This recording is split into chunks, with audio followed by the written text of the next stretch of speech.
Nagbabala ang DOJ laban sa payo ng abogado ni Atong Ang na huwag muna siyang sumuko.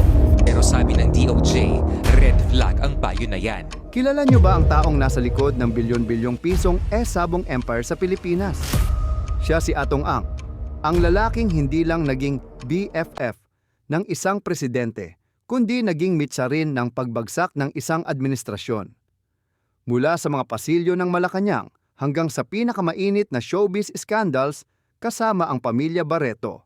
Saan man may kapangyarihan at kontrobersya, nandoon ang kanyang pangalan.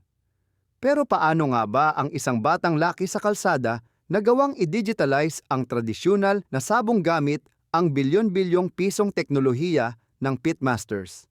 At ang pinakamalaking tanong, bakit ang dating hari ng sabong ay isa na ngayong pinakahinahanap ng batas? Mastermind nga ba o biktima ng sariling laro? Hihimayin natin ang kwento mula sa kanyang kabataan, ang mga babaeng naging bahagi ng kanyang buhay, hanggang sa teknikal na sikreto ng kanyang yaman. Halina't silipin ang mundo ni Atong Ang.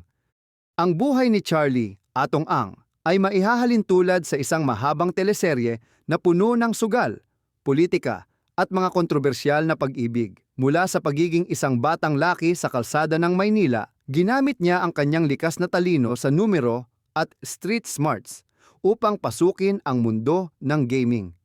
Bagamat hindi siya nakatapos ng formal na mataas na edukasyon, ang kanyang abilidad sa pagdiskarte ang nagdala sa kanya sa mga VIP room ng mga kasino, kung saan unti-unti siyang nakabuo ng koneksyon sa mga makapangyarihang tao, kabilang na ang nooy aktor at politiko na si Joseph Erap Estrada.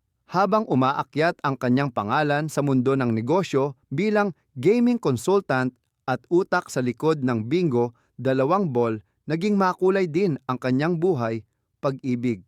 Ang kanyang legal na asawa ay si Iris Ranyola Ang, kung kanino siya may mga anak. Sa kabila ng pagiging pamilyadong tao, ang pangalan ni Atong ay madalas na naikakabit sa mga nagagandahang babae sa industriya ng showbiz, na nagpapakita ng kanyang impluwensya at yaman.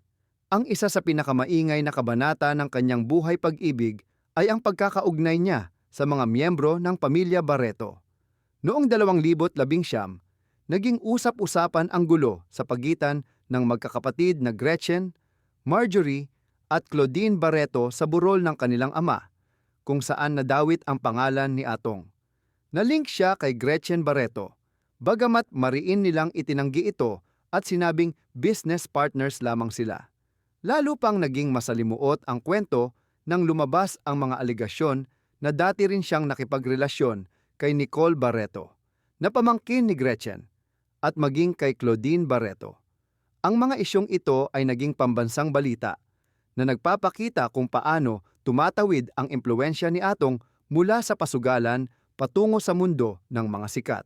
Sa gitna ng mga isyong puso, ang kanyang papel sa bansa ay nanatiling mabigat. Siya ang naging mitsa ng pagbagsak ng Administrasyong Estrada nang magkaroon sila ng hidwaan ni Chavit Singson dahil sa agawan sa teritoryo ng Bingo 2 Ball.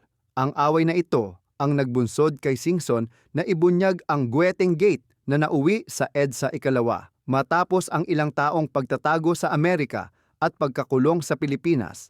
Muling bumangon si Atong at naging hari ng sabong.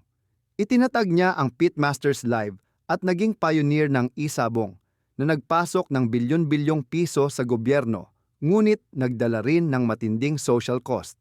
Sa kasalukuyan, ang matikas na imahe ni Atong ay muling nabahira ng dilim dahil sa kaso ng missing sabongheros. Mula sa pagiging malapit sa mga presidente at mga reyna ng showbiz, ngayon ay nahaharap siya sa pinakamalaking pagsubok ng kanyang buhay, ang pagiging isang pugante. Nitong Enero 2026, ang dating makapangyarihang power broker ay hinahanap na ng batas dahil sa mga kasong kidnapping at homicide na nagpapatunay na sa sugal ng buhay ni Atong ang bola ay kasalukuyang hindi pumapanig sa kanya. Kayo, ano ang tingin nyo? Henyo nga ba sa negosyo o biktima ng sariling sistema? I-comment ang inyong opinyon sa ibaba. Gusto naming malaman ang inyong saloobin tungkol sa isyong ito. Salamat sa pagtutok. Ito ang The Volabog Vlogger, naghahatid ng mga kwentong hindi mo basta-basta maririnig sa iba. Hanggang sa susunod na tayaan, ingat!